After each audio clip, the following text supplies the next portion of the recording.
I'm Mark from eReplacementParts.com. In this video, I'm going to show you how to replace the outer spool and eyelet assembly on a Ryobi trimmer. The outer spool and eyelet assembly consists of the spool itself, as well as the eyelets that the trimmer line passes through. It has these mounting locations as well for the springs for the trimmer head slider. Because it comes in contact with the ground, there's many ways that the spool can fail. It can just simply wear away, or it might crack. Also, damage can occur to these locations where the springs mount. Replacing the spool and eyelet assembly is easy to do, and I'm going to show you how. Spool and eyelet assemblies, as well as many other parts, can be found on our website. Let's get started. I'll begin by removing the bump head knob and the spool.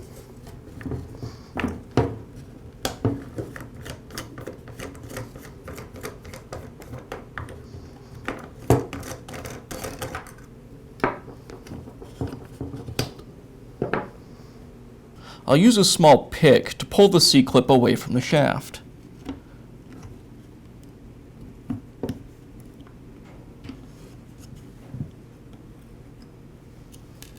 Now I'll remove the plunger and the plunger spring.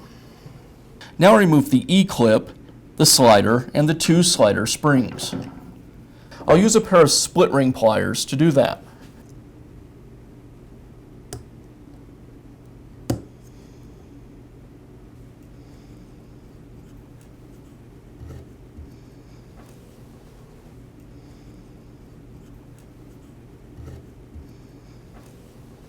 Now I'll remove the retaining clip that secures the trimmer head to the shaft. This part is not reusable, so you don't have to be real careful when you are removing it. I like to pry it away with a pick, and then use pliers or even a cutter to pull it away from the shaft if necessary. This one's going to come off pretty easily. Now I can remove the outer spool from the shaft. The plastic outer spool is pressed onto a metal nut on the back side. To remove it, I'll strike the end of the shaft with a rubber mallet.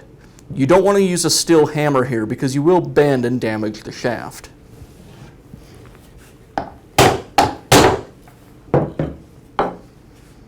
Now I can install the outer spool. I'll slide it over the shaft, making sure to line up this recessed portion in the back with the nut on the shaft. Once I have those aligned, I'll tap the spool onto the nut. Now install a new outer spool retainer. I slide the retainer over the shaft. To install it, I'm going to use a special tool that I have. This tool has an inner diameter that's just slightly bigger than the diameter of the shaft.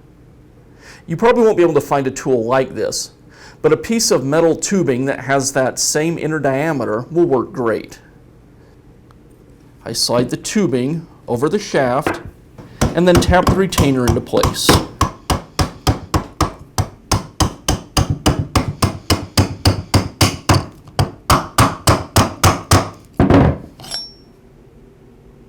And now install the thrust washer.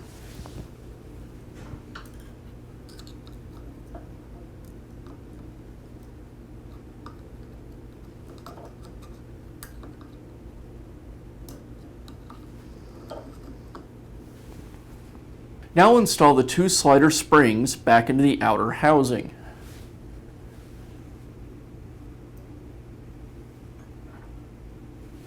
Now the slider.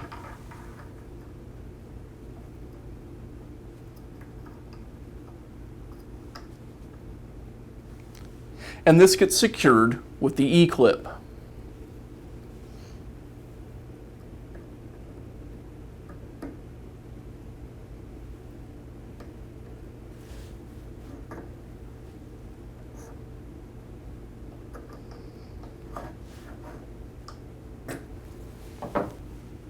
Now install the plunger spring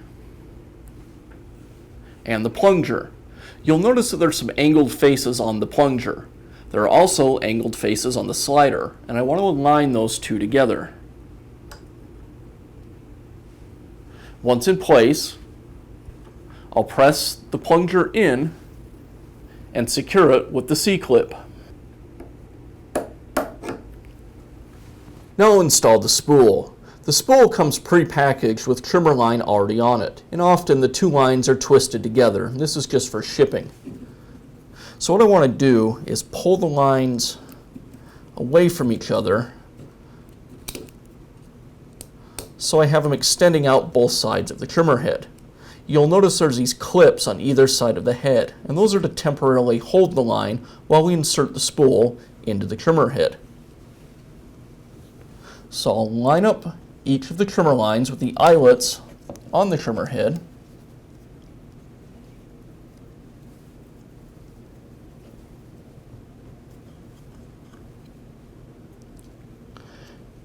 And then slide the head over the shaft. Once in place, I'll give a tug on the lines, and that's to pull them away from those temporary clips. And now I'll secure the spool with the bump head knob. Because of the spring on the knob, you'll need to press in as you secure it.